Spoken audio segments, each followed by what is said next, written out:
I met her in 1995. She was my classmate in college. We took Bachelor of Science in Respiratory Therapy at San Pedro College. Nakita ko na sa kanya kung gaano siya ka matulungin. As an RT student, we do the nebulization sa mga asthmatic. There are really patients na hindi talaga afford. So, hindi na ma-nebulize. So, pupunta siya sa head ng pulmonary department. May sample tayo na nebule. So, pag meron, ibigay.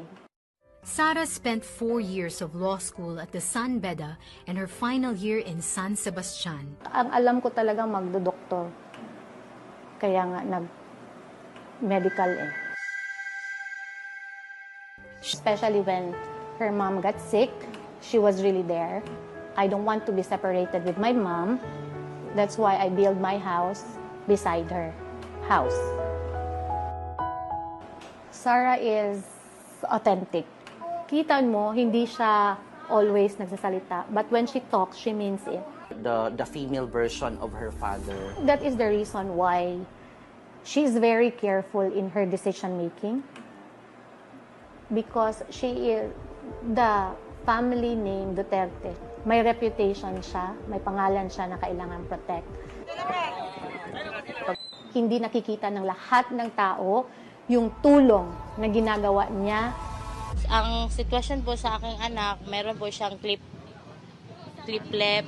Hindi siya agad makadede kasi yung ano niya, yung sa bibig niya, lumalabas yung gatas patungo dito sa ilong. Sumingi po ako ng tulong kang Ma'am Inday. Oh, bakit ba ngayon mo lang ipanakita yung anak mo sa akin?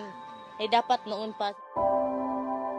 Napakalaking tulong po talaga si Mayor Inday. Sa kapakarami ng problema natin sa buhay, minsan naisip natin na wala na talaga tayong malalapitan. Si Mayor Inday lang yun ang aking nilalapitan pagkat labi nagipit na kipit na. Gusto ko sanang lumapit kay ng Sara ng personal kung maaari. Sabi ko, takita ko yung ID ko sa kanya. Kung saan ako ng disgrasya, sinabi ko lahat. He was operated in Manila for 4 times. Medyo hindi maganda yung result. Tiyanibes talya lang ele na ano ba, Aurelia, si Tiyanibes talya lang ele, makarabya man na estebida ba, sina. Kay, kami na taming gadyo disuyo lisod. Sir, akyat daw kayo sa taas. Gusto daw kayo nakausap ni Non Sara. Sabi niya, anong kailangan mo sa akin? Gusto ko sanang hingi ng tulong na tang-opera. Huwag ka nag-alala, sasagutin ko yung gagastusin mo. Mga 800 to 900,000 na ang nagastos ni Mayor.